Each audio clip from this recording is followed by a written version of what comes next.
Hello, this is Bronwyn Aly, Local Food Systems and Small Farms Educator for the University of Illinois Extension. And I would like to welcome you to our first segment of local food happenings at the Dixon Springs Ag Center for the year 2021. Today is Friday, May the 7th. And so last year I came to you a little bit earlier in the year. We started these videos in April.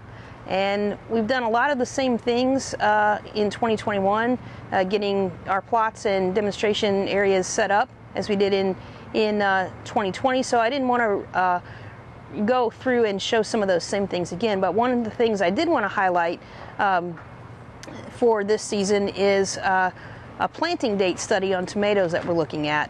Just an observational trial in which we were planting two different varieties of tomatoes. We have Mountain Jim and Red Mountain here, and we planted 6 plants of each of these varieties.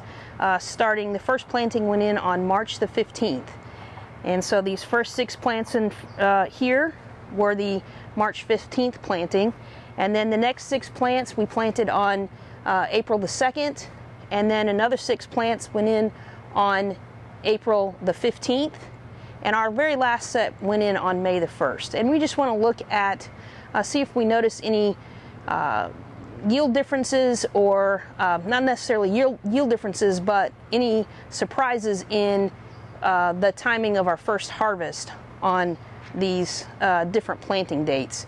Can we actually plant tomatoes a little bit too early in the tunnel and them not really, maybe we don't need to have tomatoes out in the tunnel quite as quickly as we think, because maybe we might harvest April 1st or April 15th planting tomatoes the same time that we would harvest the March 15th planting. So just kind of wanted to talk about that a little bit. And another thing I want to talk about is the importance of row cover even in a high tunnel situation. So these first set of plants that were planted on March the 15th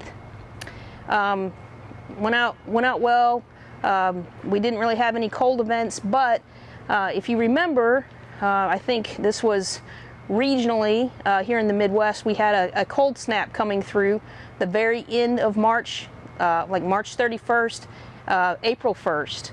And so we intentionally covered, we only covered the first 4 plants in each of these rows with row cover, and the last 2 plants we left uncovered. And we had 2 nights in a row, the night of March 31st into April 1st, and then the night of April 1st into April 2nd, where we had temperatures that got down below freezing. And so from observations, the first night, the March 31st to April 1 evening, the next morning of April 1st, we noticed no injury on the uncovered plants. And I believe the temperature got down to 29, 30, so it was below freezing, but with the heat that we had captured within the tunnel, these plants survived fine in that cold snap. The next night, the temperatures here got down in the lower 20s. I believe we were at 23, 24, and that next morning, these 4 plants definitely had some frost injury on them. And so I want to talk about the importance of still utilizing row cover as a tool within the high tunnel to make sure that you are protecting, especially these warm season crops, our tomatoes, peppers, and such, that can still be damaged by frost injury even inside a tunnel. And we'll show some closer pictures of some of the damage. And as you can see, these plants were not completely killed by the frost event, but it did stunt them, and they're starting to grow out of it now. But you can see they're definitely behind. They're almost at the same stage where we actually planted these on April the 2nd because of the cold event that was coming in. And so they're about at the same stage now as the April 2nd planted tomatoes. So here we have 2 of the Red Mountain variety plants that were not covered with row cover during the April 1st frost event that we had here at Dixon Springs. And you may be able to see, try to hold it steady here.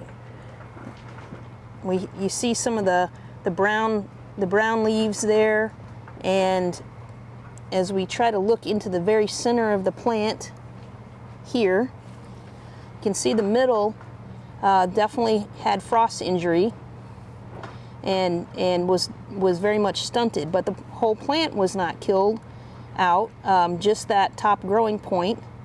And so what we see here would be a sucker coming up that we're letting grow out, and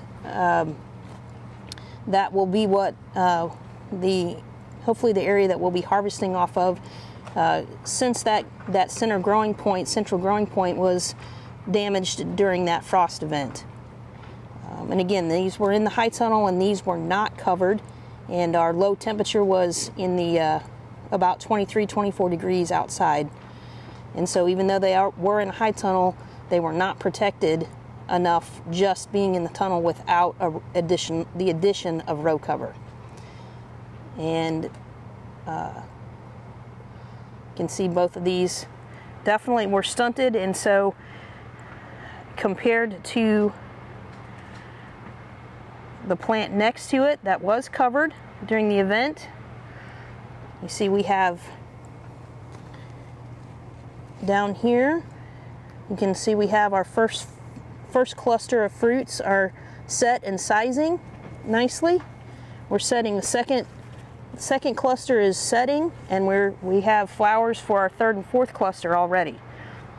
And so there is quite a significant difference in the growth of these plants, again planted on the same date, but just the difference of applying the row cover when we knew that there was an extremely cold event coming, and that the tunnel may not protect to that cold of a temperature. So when I talk about row cover, what do I mean by row cover? Well, this is like a polyspun bound kind of plasticky fabric, nylon-y fabric that they make, and different companies sell row cover, and you can get it in different what we call weights. And so it might be sold by a 1 ounce per square foot or square yard weight, a 1 1/4 ounce, maybe a 1 1/2 ounce. 1 1/2 ounce weight we would consider a very heavy row cover, and the heavier the row cover, the more frost protection it can provide. The downside of that is the heavier it is, it means that there's more material per square foot or square yard, and so the more material there is, the less amount of sunlight that is allowed to go through. And so the lighter weight row covers, the 1/2 ounce or the 1 ounce row cover weight, they do afford a little bit of frost protection, again not as much as a heavyweight row cover, but they do allow more transmission of light through the row cover. So depending on the situation that you're using the row cover, if it's going to be on for a prolonged period of time, you may want to have a lighter weight material that's going to allow more sunlight to transfer through and not stunt your plant growth or deprive them of as much sunlight as they may need. And it's kind of hard to tell exactly how many degrees of protection. A lot of the companies or manufacturers will give suggested temperatures that you can, the amount of frost protection that each of the weights can yield to you, whether it's 4 to 7 degrees, 7 or 8 degrees protection. And again, that will depend on the manufacturer and the weight that you get it from. But I just wanted to show you can order row cover in lots of different widths and lengths. But in case you weren't familiar with row cover, I just wanted to show you what that was. So that was what I wanted to talk to you today about, is just don't forget the importance of utilizing row cover in a high tunnel when we're getting crops out really early, as a tool to help us kind of mitigate some extreme weather events that can still occur in that very early springtime that we have crops planted. So with that, we will see you next time. Have a great day.